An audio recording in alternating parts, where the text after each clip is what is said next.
नमस्कार दोस्तों, एक बार फिर से स्वागत है आप सभी दोस्तों का आपके अपने चैनल एजू टारगेट पे।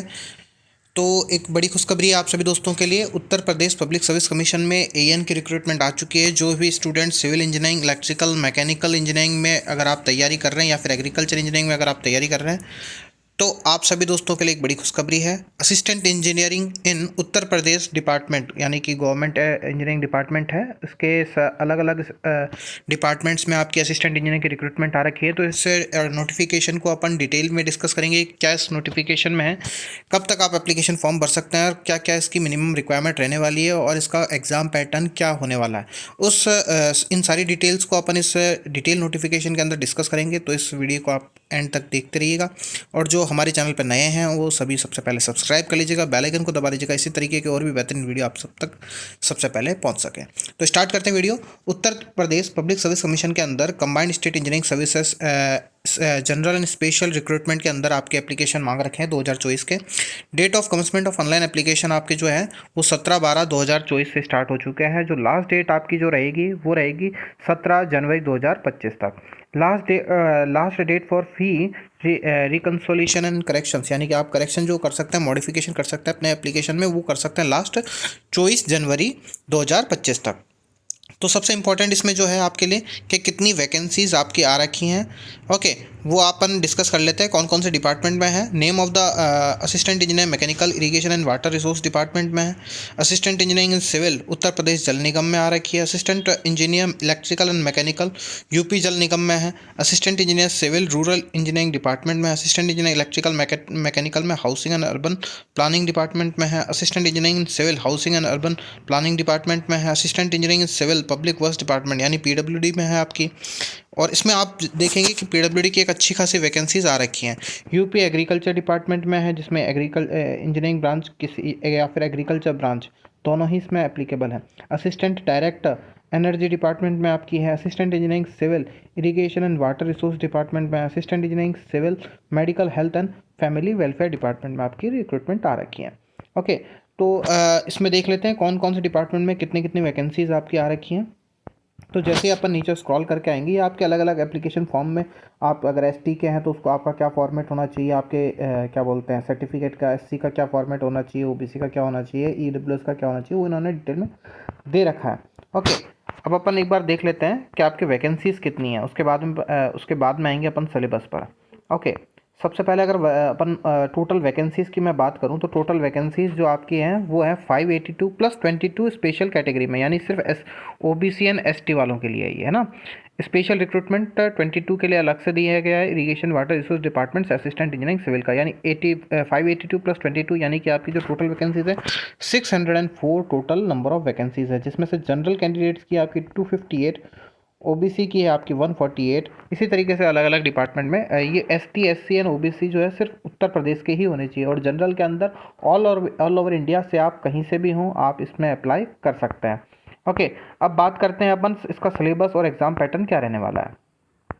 सबसे पहले अपन देख लेते हैं इसका एग्ज़ाम पैटर्न क्या है। ओके, तो आप देखेंगे इसमें 2 घंटे का इसमें बताया गया है।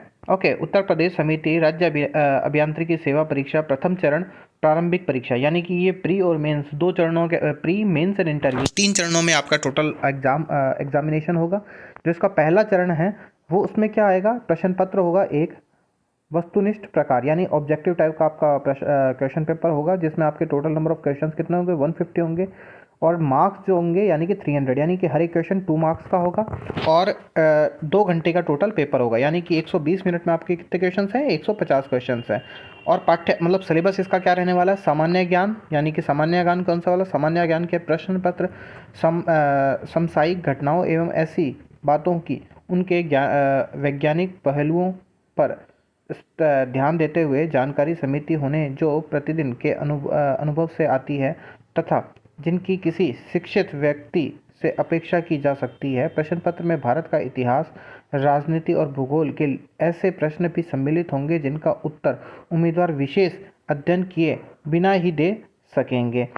सामान्य हिंदी, हिंदी का पाठ्यक्रम इस प्रकार बनाया जाएगा ताकि उम्मीदवार की हिंदी भाषा की समझ और शब्दों के कुशल प्रयोग की जांच हो सके। इसका स्तर हाई स्कूल का होगा।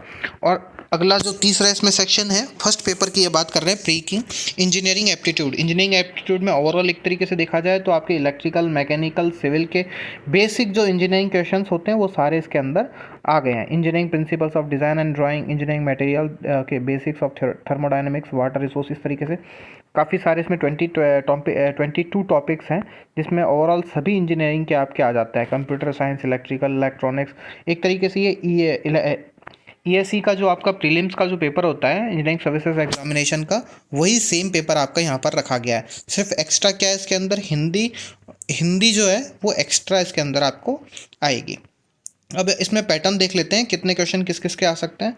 अब देख लीजिए, प्रथम प्रश्न पत्र द्वितीय चरण यानी कि मेंस की बात हो रही है। इसमें मेंस के जो बात हो रही है तो उसमें ये आपको दिखाया गया है, इसमें साफ कर दिया कि मेंस के अंदर आपके कितने 2 पेपर होंगे, जिसमें से प्रथम प्रश्न पत्र में सामान्य हिंदी आएगी 25 क्वेश्चन, और आपके सिविल इंजीनियरिंग से अगर आप हैं या इलेक्ट्रिकल मैकेनिकल से तो है, आपके सब्जेक्ट के 100 क्वेश्चन होंगे। तो टोटल जो आपके मार्क्स होंगे every question for 3 marks, and total जो मार्क्स होंगे 375 के होंगे। टोटल क्वेश्चन जो होंगे 125 क्वेश्चन होंगे, और जो पेपर होगा आपका ये कितने का होगा, 2.5 घंटे का होगा। ओके, और जो ऑब्जेक्टिव होगा ये पेपर भी कैसा होगा आपका, ऑब्जेक्टिव टाइप पेपर होगा। और द्वितीय प्रश्न पत्र यानी कि 2 शिफ्ट के मतलब दो पेपर होंगे, first paper and second paper. Second paper के अंदर आपका सामान्य अध्ययन 25 मार्क्स का, और मुख्य विषय आपका जो भी विषय है वो 100 क्वेश्चन होंगे। तो इस तरीके से आपके 375 मार्क्स का टोटल पेपर होगा 1, एंड 375 का होगा पेपर 2। दोनों में 2.5 घंटे का आपके पेपर होंगे। टोटल मार्क्स जो आपके आएंगे जिसके बिहाफ पे आपकी मेरिट बनेगी वो होगा आपके 700 मार्क्स का आपका क्वेश्चन पेपर। उसके बाद में तीसरा जो इसमें स्टेज है वो आपका इंटरव्यू रहेगा, वो 100 मार्क्स का। तो टोटल आपका जो इवैल्यूएशन होगा वो आउट ऑफ 850 मार्क्स से आपका इवैल्यूएशन होगा।